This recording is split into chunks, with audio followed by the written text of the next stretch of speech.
Deutéronome 23, Dieu dit, l'Ammonite et le Moabite n'aura pas part dans l'assemblée d'Israël, tellement ils étaient rejetés. Mais elle, malgré sa malédiction, elle a confessé, elle a dit à Naomi, qui est une femme d'Israël, ton Dieu sera mon Dieu. Elle a accepté le Dieu d'Israël. Elle a confessé le Dieu d'Israël. Vous savez, quand il y a ce genre de confession, il y a un transfert. Tu es transféré du royaume des ténèbres au royaume de la lumière. Il y a un transfert. Vous savez, les choses se passent parce que nous ne les voyons pas physiquement. Mais spirituellement, il y a quelque chose qui se passe quand tu confesses le nom de Jésus. La nouvelle chose doit arriver par Jésus. La nouvelle chose a commencé à arriver chez Ruth quand elle a laissé ses dieux et elle a accepté le Dieu d'Israël. Amen. Donc, Ruth a suivi Naomi. Elle s'est attachée à Naomi. Et elles sont retournées à Bethléem. Et quand vous lisez le texte, la Bible dit, Naomi a entendu que le pain est revenu à Bethléem. Je vous dis, si c'est la maison du pain, le pain reviendra. Elle a entendu que le pain est revenu. Or, elle avait déjà entre-temps tout perdu, malheureusement. Amen. Donc, elle est retournée complètement brisée, complètement moralement détruite, parce qu'elle a perdu son argent, elle a perdu son mari, elle a perdu ses enfants. Elle n'avait plus rien. Elle était revenue complètement pauvre. Mais vous savez, en Israël, il y avait une loi. Cette loi, quand dans une famille, vous êtes très pauvre et que dans la même famille, il y a quelqu'un qui est très riche, celui qui est riche doit racheter, c'est-à-dire intervenir en faveur de ceux qui sont pauvres. Mais ça se passe, il faut que le riche là soit dans ta famille. S'il n'est pas dans ta famille, je suis désolé pour toi, mais il faut qu'il soit dans ta famille. Est-ce que vous me suivez? Ça s'appelle le droit de rachat. Et le droit de rachat se manifeste aussi par le fait que si quelqu'un meurt sans avoir laissé d'enfant, celui qui a le droit de rachat peut prendre sa femme pour lui produire une postérité. C'est une loi. Amen.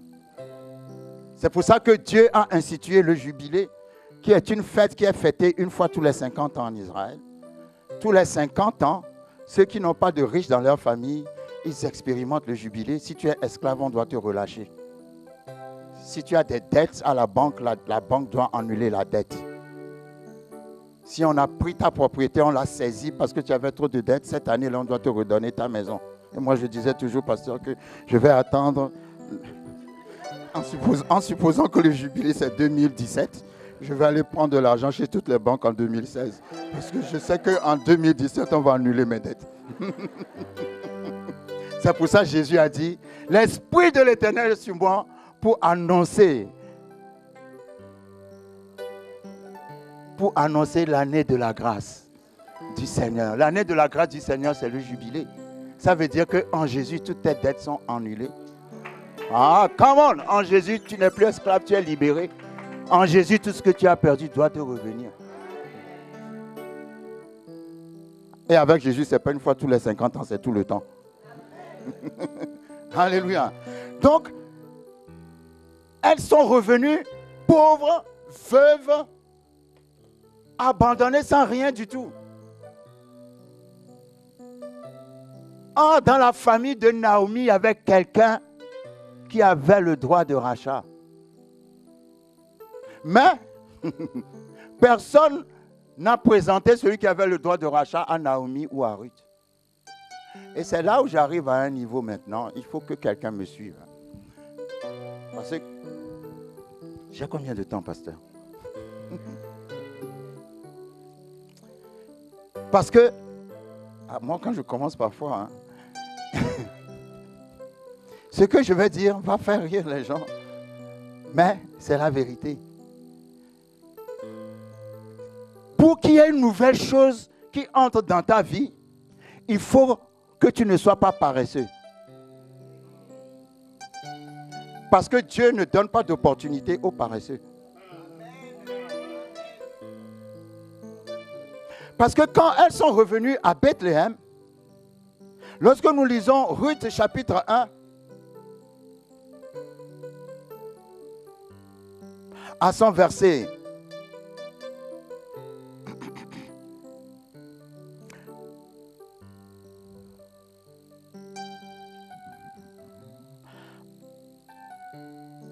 Ruth va dire à Naomi,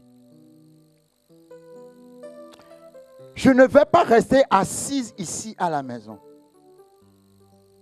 La Bible dit que quand elles sont revenues à Bethléem, c'était à la saison de la moisson des orges. Et Ruth 2, verset 2, Ruth va dire à sa belle-mère, Naomi, laisse-moi, je te prie, aller glaner des épis dans le champ de celui aux yeux duquel je trouverai grâce. Elles étaient à la maison, elles ne faisaient rien. Et Ruth, qui certainement avait plus de force que sa belle-mère, parce qu'elle devait être plus jeune, a dit, au lieu de rester à la maison, je vais juste sortir pour aller trouver un champ, comme c'est la saison des moissons, pour faire la cueillette, pour glaner. Glaner, en fait, ce n'est pas faire la cueillette. Glaner, c'est ramasser ceux qui font la cueillette ont laissé tomber. Parce que en tant que veuve étrangère et pauvre, elle n'avait pas le droit de travailler. Mais la loi avait prévu que quelqu'un qui est dans cet état, en allant dans le champ où on fait la moisson, cette personne reste seulement derrière les gens qui cueillent. Et quand en cueillant quelque chose tombe par terre, ceux qui cueillent n'ont plus le droit de ramasser. Parce que ce qui est tombé par terre est réservé pour les veuves, les pauvres et les étrangers. C'est ça qu'on appelle glaner. Donc elle a dit, au lieu de rester à la maison, ne rien faire, je vais juste sortir pour aller chercher un champ où glaner. C'est de là que vient aussi, Dieu se lève quand tu te lèves. Dieu ne se lève pas quand tu es couché. Et quand elle est sortie, personne ne l'a conduit. Mais je crois que quand tu prends la décision de faire quelque chose, la main de Dieu vient sur toi. Et elle a vu tous les champs qu'il y avait à Bethléem. Quelque chose de particulier l'a attiré dans un champ particulier. Vous savez, j'avais prêché ce message à Dublin. Et puis j'ai dit comme ça, si vous n'avez pas de travail, faites comme Ruth. Juste sortez de vos maisons et puis marchez. Ils ont ri jusqu'à... Mais vous savez quoi?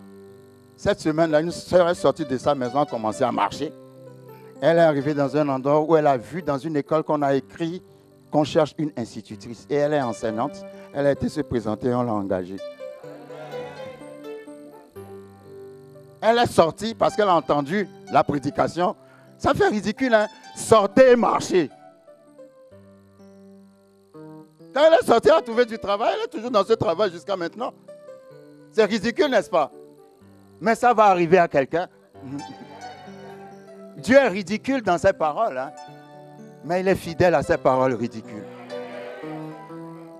Tu vas dire, ça m'a fait rire et pourtant c'est la vérité. Elle est sortie pour marcher. Sortez pour marcher, ne restez pas à la maison parce que vous êtes au chômage. Parce que si vous êtes à la maison, quelle opportunité aurez-vous?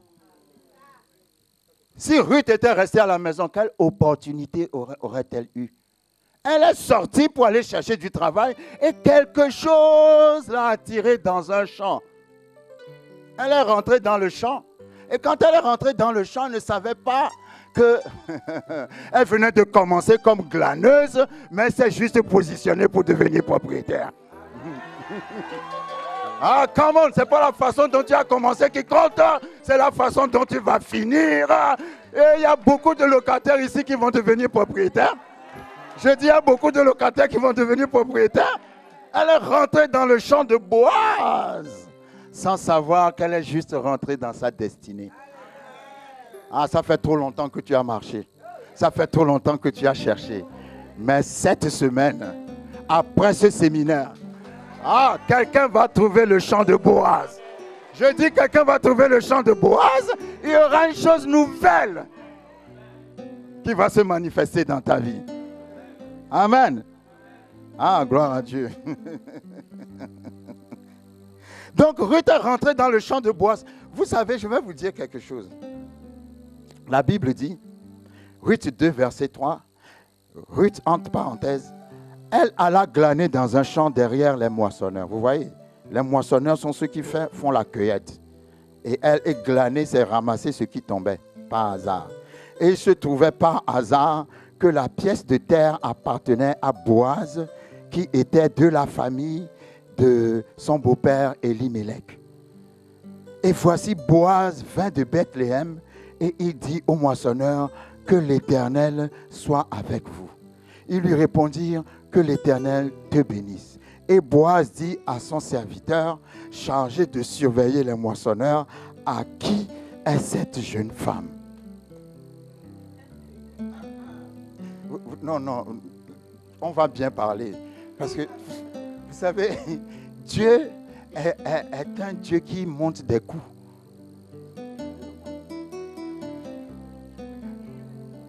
Dieu est un Dieu qui monte des coups, qui fait des coups là. Toi-même, quand tu te retrouves dedans, tu ne comprends rien. Parce que ce jour-là, quand Ruth s'est levée, elle ne savait pas ce qui allait se passer. Quand Boaz s'est levé, il ne savait pas ce qui allait se passer. Mais Dieu savait ce qui allait se passer.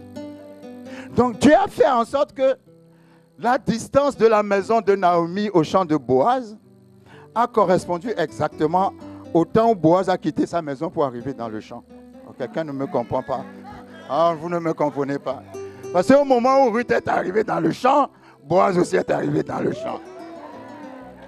Il y a un rendez-vous surnaturel que Dieu va mettre dans la... Oh non, vous ne me comprenez pas. C'est-à-dire à 2 minutes près. À 2 minutes près. Ils auraient pu se rater. Mais Dieu est un faiseur de coups. Il a manigancé les choses. Toi, tu te lèves le matin, tu te débarbouilles, tu sors, tu t'habilles, tu sors, tu ne sais pas qu'il y a un piège qui t'attend. T.D. Jakes avait dit comment son ministère avait explosé à cause de Paul Crouch, qui était le président de la plus grande chaîne de télévision au monde, aux États-Unis. Et T.D. Jakes prêchait. Il avait le même don. Il avait la même grandeur de don et d'onction. Mais personne ne le connaissait pas. Ne le connaissait. Et un jour, un homme de Dieu l'a invité pour faire un séminaire. Alors cet homme de Dieu qui connaissait Paul Crouch et TBN, la plus grande télévision américaine, il a fait un clip de 2 minutes ou 3 minutes sur chaque intervenant. Maintenant, Paul Crouch rentre à la maison après avoir fait ses courses. Quand il rentre à la maison, il met la télé. Quand il a mis la télé au moment où T.D. Jakes prêchait ces 3 minutes de message. Et les 3 minutes de message que T.D. Jakes prêchait correspondaient à une situation que Paul Crouch vivait. Parce qu'il voulait écrire un livre et ne savait pas s'il fallait qu'il mette tout ce qui lui est arrivé dans le livre. Et juste au moment où il a ouvert la télé, il est tombé sur T.D. Jakes qui disait « Exposez vos blessures comme Christ sur la croix ». Il a dit « Ah !» Dans les 3 minutes là, il a été tellement bouleversé, il a téléphoné à la personne qui fait le séminaire, il a dit « Amenez-moi ce monsieur-là ici ». Et c'est à partir de là que le ministère de T.D. Jakes est passé à un niveau international. 3 minutes. Et la bonne personne est arrivée au bon moment. Est-ce que je peux prophétiser maintenant? Parce que je sens dans l'esprit que la bonne personne va arriver dans la vie de quelqu'un. Ça sera au bon moment, ça sera la bonne personne, ça sera la bonne décision, ça sera la bonne chose dans le nom puissant de Jésus. Il y aura un coup que Dieu va monter. J'aime bien les coups montés de Dieu. Tu vas sortir pour aller acheter du pain à la boulangerie. Et voilà, tu vas trouver ton mari dans la boulangerie. Tu vas sortir pour aller acheter du pain dans la boulangerie. Et ta femme va être celle qui vend les pains. Tu vas sortir pour aller au marché. Toi, tu crois que tu vas au marché pour aller faire des courses. Mais Dieu a prévu que tu vas au marché pour rencontrer ta femme. Oh, quelqu'un ne me comprend pas. Quelqu'un ne me comprend pas. Je veux dire que Dieu a un plan supérieur à ton plan. Quand elle est rentrée dans le champ, Boaz aussi est rentré dans le champ. Quand tu arriveras, lui aussi il arrivera. Dis à ton voisin, quand tu arriveras, lui aussi il arrivera. La personne par qui la porte va s'ouvrir arrivera au moment où toi aussi tu vas arriver. Tu vas dire, mais Seigneur, ce n'est pas possible. C'est comme s'il y avait un coup. Non, dis à ton voisin, c'est un coup monté. C'est un coup monté. Vous savez, quand Dieu veut faire une nouvelle chose, il fait toujours. Come on. 2 minutes ont changé le ministère de T.D. Jakes. Il est parti d'un homme de Dieu inconnu au plus grand prédicateur de la planète. 2 minutes. La bonne personne l'a vu. C'était le bon message. Et sa vie a changé. Une nouvelle chose a commencé. Une nouvelle chose va commencer dans ta vie. Il y a des gens qui sont remplis de talents, qui sont remplis de dons. Mais tu n'as pas encore rencontré la bonne personne. Moi, je prie que la bonne personne vienne dans ta vie. Qu'après ce séminaire, il y a une nouvelle chose dans ta vie. Les gens ne reconnaissent pas ton travail, mais lui reconnaîtra ton travail. Les gens n'ont jamais détecté ton don, mais lui va détecter ton don. C'est la bonne personne que tu vas rencontrer au bon moment, à la bonne place.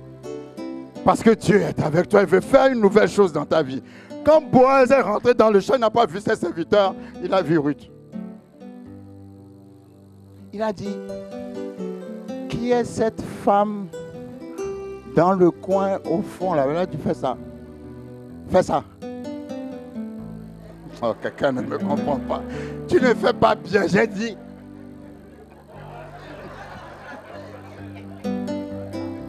Vous savez, parfois on ne parle pas. Hein?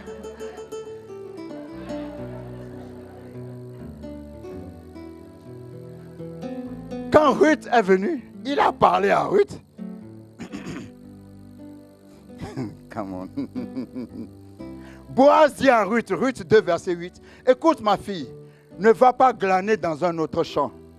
Ne t'éloigne pas d'ici et reste avec mes servantes. Première promotion.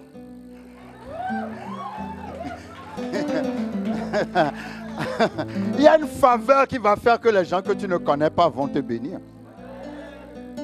Il y avait quelque chose sur Ruth. Quand Boaz l'a vu, il a dit, ne change pas de champ. Vous savez ce que ça veut dire, ne change pas de champ? Ne change pas d'église. Ah, je vais envoyer quelqu'un dans cette église pour te rencontrer. Alors ne change pas d'église.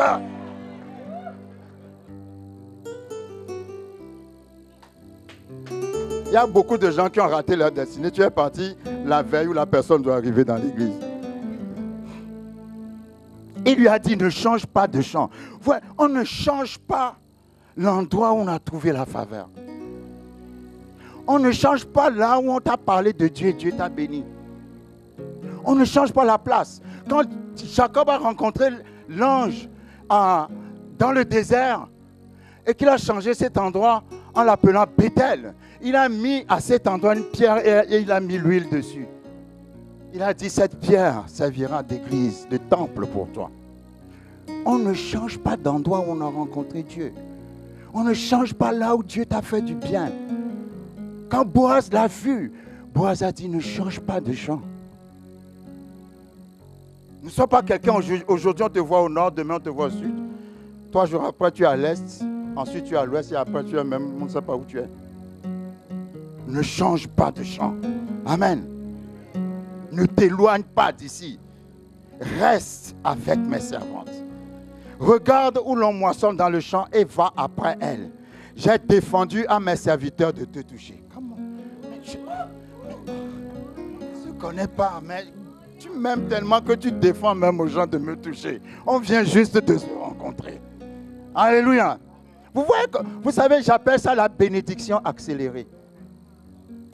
Quand Dieu accélère les choses se passent d'une manière surnaturelle. C'est comme mon assistant, je vous dis, il a commencé son travail 1 semaine après, il a eu la promotion. Pendant qu'avant que lui il arrive, il y avait des gens qui étaient là des années qui n'ont pas eu la promotion. Lui, il est venu 1 semaine après, il a eu la promotion. Il y a une onction spéciale d'accélération. Je prie que l'onction d'accélération touche ta vie. Que tout ce qui a l'air de traîner les pieds, que que Dieu monte un coup contre toi. Un coup favorable. Un rendez-vous divin. Alléluia. Un rendez-vous divin. Il a dit, j'ai dit à mes serviteurs de ne pas te toucher. Ne pas te toucher, ça veut dire tu es réservé à moi. Les hommes, mettez sur vos femmes, touche pas. Alors, verset 10, elle tomba sur sa face et se prosterna contre terre. Et elle lui dit, comment ai-je trouvé grâce à tes yeux pour que tu t'intéresses à moi qui suis une étrangère. La grâce, la faveur que tu n'as pas méritée. Partout on rejette des gens comme toi, quand toi tu viendras, on va te recevoir. Partout on ferme les portes aux gens, quand toi tu viendras, on va t'ouvrir la porte. Et tu vas te dire, comment se fait-il que pour moi c'est si différent? Et pourtant, je suis étrangère. Les étrangers n'ont pas cette faveur. Mais toi, quand je t'ai rencontré, tu me donnes cette faveur.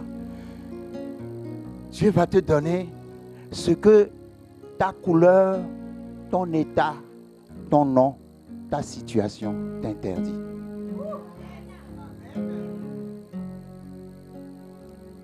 Si c'est arrivé à Ruth, ça va t'arriver à toi aussi. Et maintenant, Boaz va lui répondre, verset 11, on m'a rapporté tout ce que tu as fait pour ta belle-mère. Vous voyez, ça veut dire que Ruth avait un témoignage. C'est quoi ton témoignage?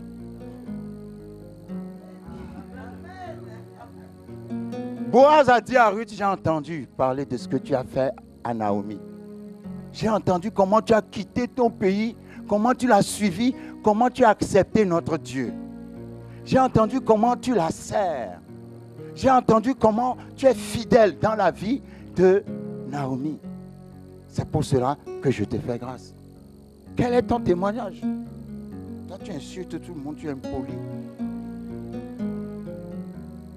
Tu ne fais jamais ce qu'il faut faire, tu es insoumis, rebelle. Et tu pries que Dieu te bénisse. Boaz a dit, j'ai entendu. Qu'est-ce que les gens entendent de toi? Tu fais une nouvelle chose dans ta vie. Quel est ton témoignage? Qu'est-ce que les gens entendent de toi? On m'a rapporté tout ce que tu as fait pour ta belle-mère. Et il dit au verset 12, Boaz dit que l'Éternel te rende ce que tu as fait et que ta récompense soit entière de la part de l'Éternel, le Dieu d'Israël, sous les ailes duquel tu es venu te réfugier. Ça, c'est une parole de bénédiction, n'est-ce pas? Et maintenant, verset 14, Boaz va lui dire, au moment du repas, Boaz dit à Ruth, approche, mange du pain et trempe ton morceau dans le vinaigre. Elle s'assit à côté des moissonneurs, on lui donna du grain rôti, elle mangea et elle se rassasia et elle regarda le reste. Et elle garda le reste. Vous voyez, automatiquement, elle est passée de la position de glaneuse à la position des moissonneurs. Le même jour. Ce n'est pas le jour différent. À l'instant où elle a rencontré Boaz, tout a changé radicalement au même instant.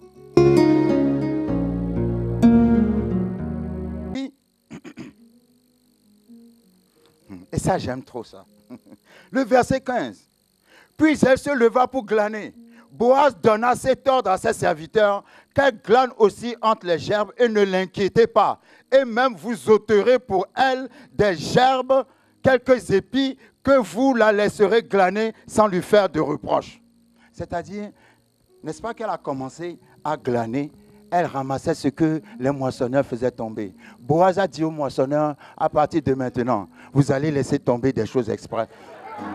Vous ne me comprenez pas. C'est-à-dire, elle ne va pas dépendre du hasard, parce que comme elle a rencontré Jésus-Christ, qui est l'image de Boaz, maintenant c'est Jésus qui va donner la provision. Quelqu'un dépend du hasard, tu ne dépendras plus du hasard maintenant. Il y aura une provision. Boaz a dit, Je ne veux même pas qu'elle perde son temps pour attendre que quelque chose tombe par hasard. Vous-même, quand vous allez cueillir, là, vous allez laisser tomber pour elle, exprès. J'aime Dieu. Je dis j'aime Dieu. Tout ce qui arrive par hasard n'arrivera plus par hasard. Dieu enverra des anges pour faire des livraisons dans ta maison. Quand tu vas sortir, tu verras des choses sur la route. Tu vas dire, tiens, c'est l'ange de Ruth qui m'a laissé ça. Alléluia.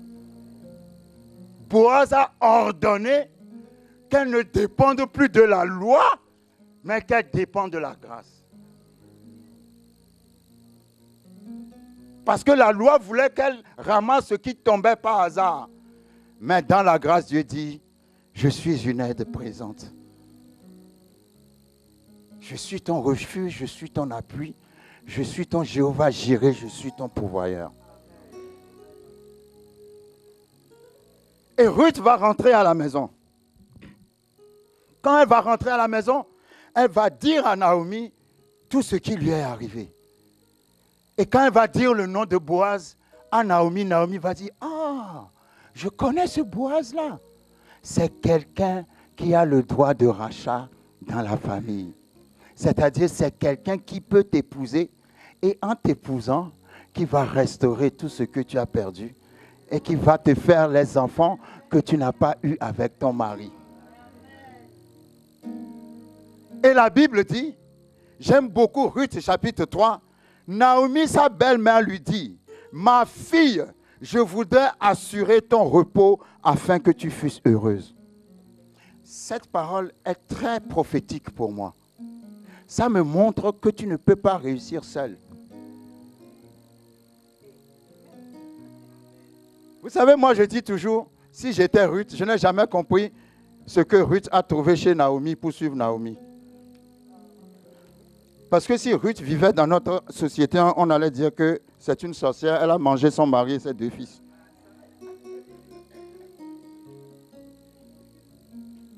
Mais c'est vrai. Mais je ne sais pas ce que Naomi avait de particulier. Après tous ces malheurs, Ruth a vu quelque chose en elle et a dit, ton Dieu sera mon Dieu. Ça veut dire que Naomi était un exemple de la façon dont on fait face à l'épreuve. Ruth a admiré chez Naomi la manière dont Naomi faisait face à l'épreuve.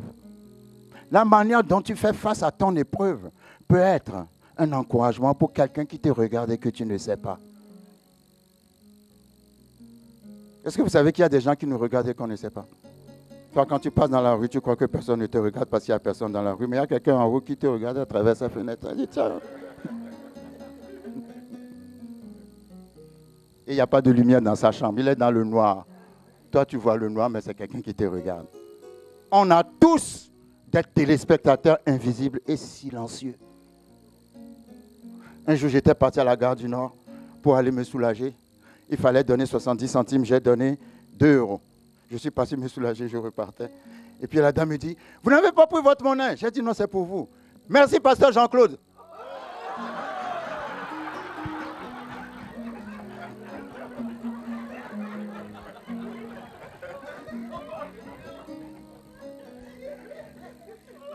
J'ai dit, ah bon? Je vous vois à la télé. Mais elle n'a rien dit quand je suis venu donner la pièce. Un jour à la gare du Nord, j'étais dans le café avec mon staff. Il y avait un monsieur qui était assis à côté. Il disait rien. Nous, on parlait, on riait. Heureusement, on parlait de bonnes choses. Et on riait de bonnes choses. On est sorti du café. Après, il dit, bonjour, pasteur Jean-Claude. Si j'étais parti là-bas avec la cigarette, j'ai pris 3 verres de whisky.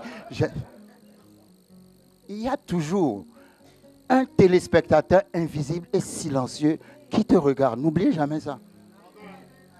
Pendant que toi, tu traverses ton épreuve, quelqu'un t'observe. Ruth a regardé Naomi. Naomi n'a rien gagné. Elle a tout perdu. Mais pourquoi elle a dit, ton Dieu sera mon Dieu?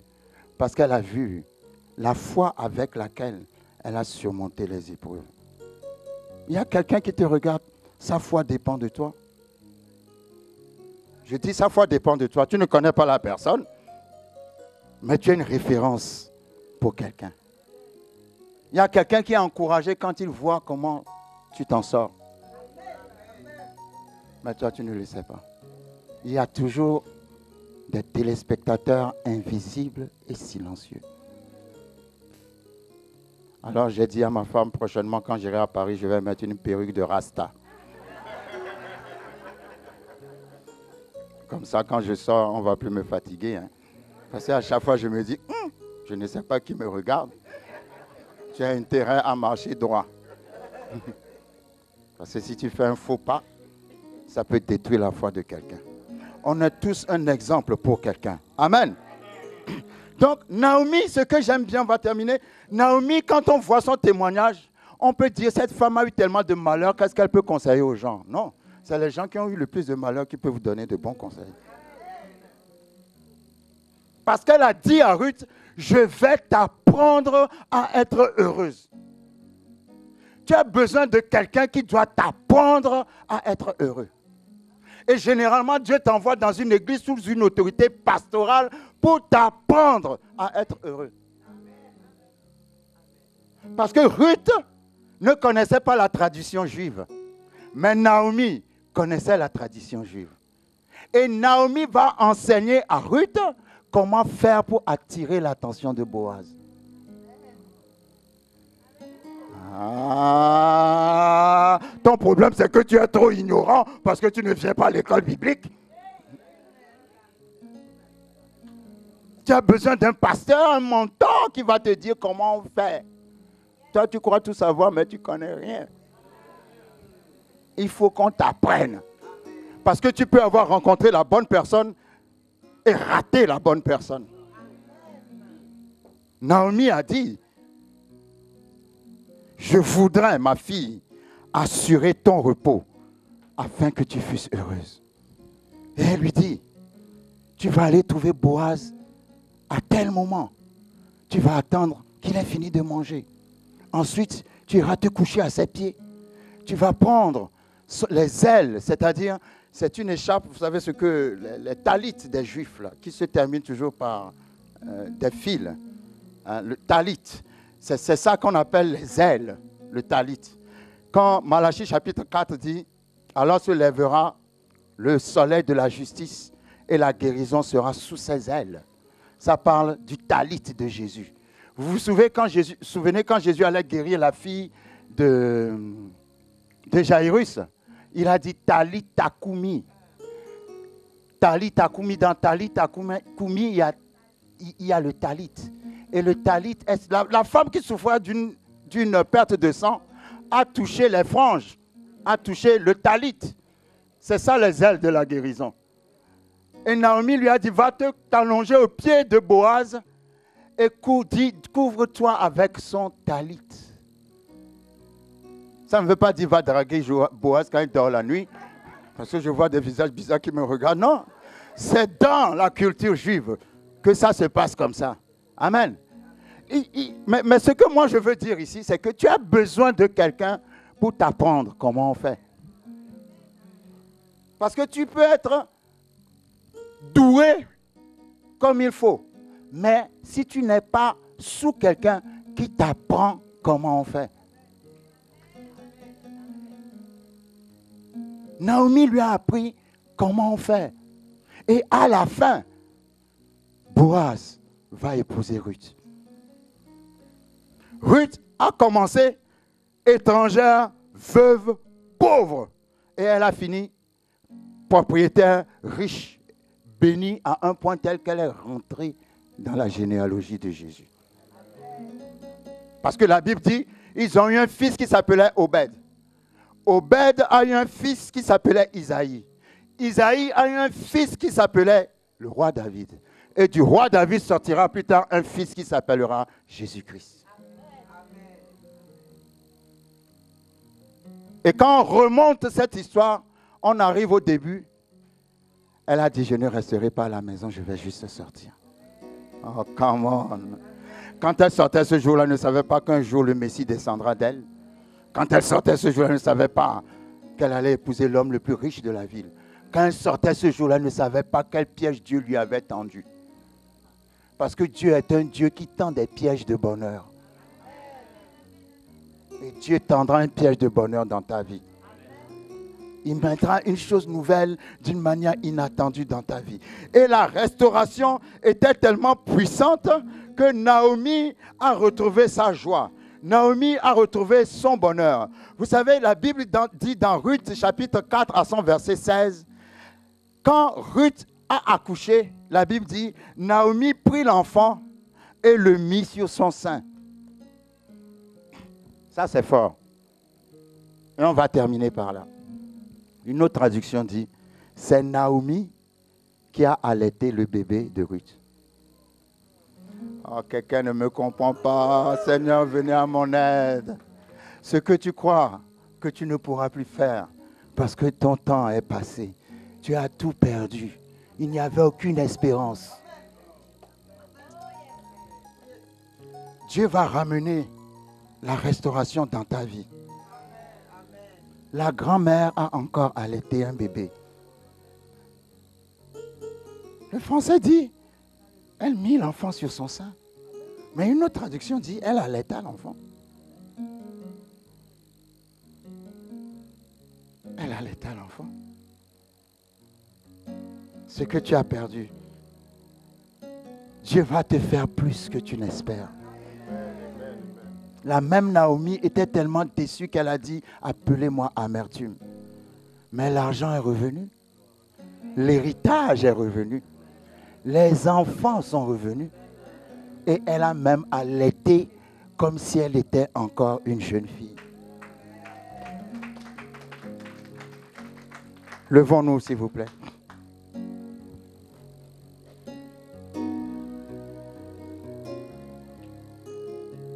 Something new in my life. Something new in my life. Si tu y as déjà pensé, Dieu ne le fera plus. Mais Dieu va faire ce à quoi tu n'as pas pensé. Aucune grand-mère ne peut imaginer qu'un jour, elle va encore allaiter un bébé. Oh, vous êtes trop calme. Mais Naomi a allaité le bébé de Ruth. Naomi a été restaurée par Ruth. Parce que Ruth a épousé Boaz. Parce que Ruth a été suffisamment humble pour entendre les conseils que Naomi lui a donnés. Toi, tu n'arrives pas à avoir du succès dans ta vie parce que tu te crois toujours plus intelligent que tout le monde. Tu ne veux pas écouter les conseils des anciens. Mais à partir d'aujourd'hui, je prie que l'humilité rentre dans ton cœur. Il y a une manière de parler au roi, on doit te l'apprendre. Quand tu veux rencontrer la reine, on va t'apprendre le protocole du royaume. Pour avoir ce dont tu as besoin que quelqu'un parle sur ta vie et te montre ce qu'il faut faire. Je prie aujourd'hui, à cause du nom de ce séminaire, attends-toi à une nouvelle chose dans ta vie. Que Dieu va faire une nouvelle chose dans ta vie. Et cette nouvelle chose sera tellement grande, tellement puissante, que tu n'y auras jamais pensé. Parce que qui pourrait dire à Naomi qu'elle allait encore allaiter un bébé? Mais Dieu l'a fait. Dieu va le faire encore. Je ne connais pas ta situation, mais je déclare le retournement de situation. Dans le nom puissant de Jésus-Christ de Nazareth, je ne sais pas jusqu'où la menace a amené ton dossier, jusqu'où la menace a amené la maladie, jusqu'où la menace a amené tout ce qui est souci, fardeau pour toi. Mais aujourd'hui, au nom de Jésus, la Bible dit l'onction enlève le fardeau et brise le joug. Que l'onction qui enlève le fardeau et brise le joug touche ta vie dans le nom de Jésus-Christ de Nazareth. Tu vas partir sans fardeau d'ici. Tu vas partir sans chaîne d'ici. Seigneur, merci pour une grâce spéciale dans la maison de tes enfants. Au nom puissant de Jésus-Christ de Nazareth. Que le Dieu de Ruth se souvienne de toi. Le Dieu qui tend des pièges de bonheur. Le Dieu qui fait des coups, qui monte des coups inattendus pour te faire changer de position. Le Dieu des rendez-vous divins. Le Dieu des rencontres divines. Tu vas sortir de ta maison un jour ordinaire pour faire une rencontre extraordinaire. Je le prophétise et je le déclare. Dans le nom de Jésus, que cela s'attache à toi. Tu as besoin d'une seule personne. Tu as besoin d'une seule rencontre.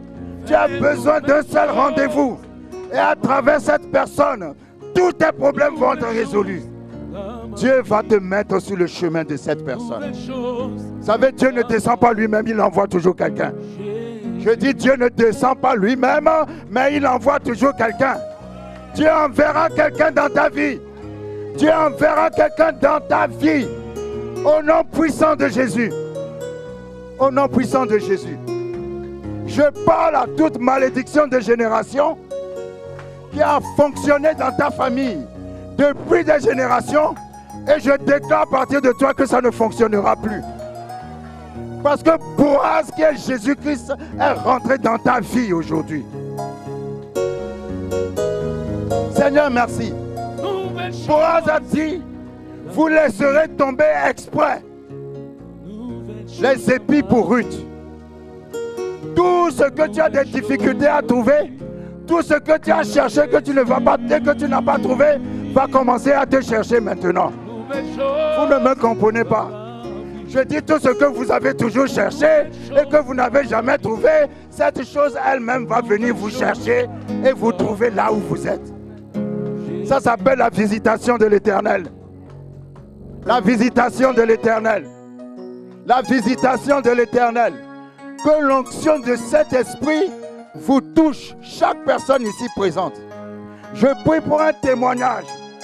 Parce que vous avez entendu la parole. Parce que la parole est vraie. Parce que la parole est la vérité. Vous verrez la vérité.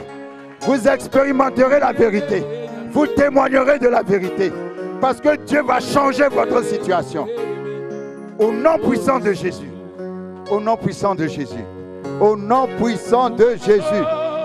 Vous savez, je vais vous dire, hein, tu as besoin que quelqu'un t'introduise. Tu ne peux jamais t'introduire tout seul. Même quand Dieu s'est fait chair et est venu sur la terre, il a eu besoin de Jean-Baptiste pour l'introduire. En disant, celui-ci est le Fils de Dieu. Est-ce que vous me comprenez? Voici le Fils de Dieu, l'agneau de Dieu, venu enlever le péché du monde. Il fallait que quelqu'un le dise de Jésus. Jésus, tu ne peux pas te témoigner pour toi-même. On doit témoigner pour toi. Quand Jésus a baissé sa tête sous Jean-Baptiste, Dieu a témoigné pour Jésus. Quelqu'un va témoigner pour toi. Tu n'as même pas besoin de tous les diplômes. Tu n'as pas besoin d'argent. Tu as besoin d'une rencontre. Tu as besoin d'une rencontre. Tu as besoin d'une rencontre. Une seule personne que tu vas rencontrer qui va t'introduire. Qui va t'introduire. Qui va t'introduire. Vous savez, il y a un niveau où les diplômes ne comptent plus, ce sont les relations qui comptent. Quelqu'un ne me comprend pas. Tous les gens qui ont les positions les plus élevées n'ont pas les diplômes de leur position, mais ils ont des relations pour leur position. Quand tu as fait toutes les études, tu es fatigué avec tous les diplômes, aucune porte ne s'ouvre. Mais il y aura une rencontre. Il y aura une rencontre. Tu as besoin de quelqu'un pour t'amener à la place de ton abondance. Seigneur, je bénis cette église. Cette église, dans l'apparence, semble une église simple. N'est-ce pas? Mais qu'est-ce que la Bible a dit? Quelque chose de bon peut-il sortir de Nazareth? Jésus est sorti de Nazareth, qui était une ville simple. Ce n'est pas la ville des rois, mais le roi des rois est sorti de la ville simple. Ce qui sortira de cette église, ça va vous étonner. Vous savez, j'aime quand Dieu est caché quelque part. Parce que Dieu est toujours dans les choses observe. Les choses qu'on a rejetées, les choses dont on ne parle pas trop, c'est là où Dieu se cache. J'encourage quelqu'un, tu es à la bonne place. Ne marche pas par la vue, marche par la foi. Tu es à la bonne place. Tu es dans le champ de Boaz. Dans le champ de Boaz, on ne fait pas beaucoup d'efforts parce que les moissonneurs laissent tomber exprès. Oh, come on! Exprès! Tout ce dont tu as besoin, tu ne vas pas te fatiguer, tu ne vas même pas te courber, ça va venir tout seul. Il y a une onction qui attire les choses. Les choses viennent d'elles-mêmes. Il y a un niveau d'onction, les choses viennent d'elles-mêmes. Si tu as toujours fait des efforts jusqu'à maintenant, à partir d'aujourd'hui, tu vas voir que les choses vont venir d'elles-mêmes. Il n'y aura plus d'efforts. Je bénis cette église, Seigneur. Je sais que ton trône est dans cet endroit. Merci, Seigneur, pour l'élévation du couple pastoral. Merci pour des enfants obéissants, des enfants qui sont sous leur autorité. Et parce qu'ils sont sous leur autorité, ils vont porter des fruits. La Bible dit, même dans leur vieillesse, ils porteront des fruits. Seigneur, merci de ce que tu fasses de cet endroit, Seigneur. Un endroit où tu vis, un endroit où on entend parler de toi. Tu y es, Seigneur. Que Salomon a prié en disant, même l'étranger qui viendra dans cet endroit, qu'il trouve la guérison. Exauce sa prière du lieu de ta demeure. Nous bénissons cet endroit, Seigneur. Merci parce que tu fais de grandes choses. De grandes choses. Vous savez, quand Dieu est venu, il n'est pas venu grandement. Il est venu comme un petit bébé dans l'étable des animaux. Parce qu'il fait de grandes choses dans les endroits qui n'en ont pas l'air. Merci, Seigneur. Merci, Seigneur. Merci, Seigneur. Merci, Seigneur.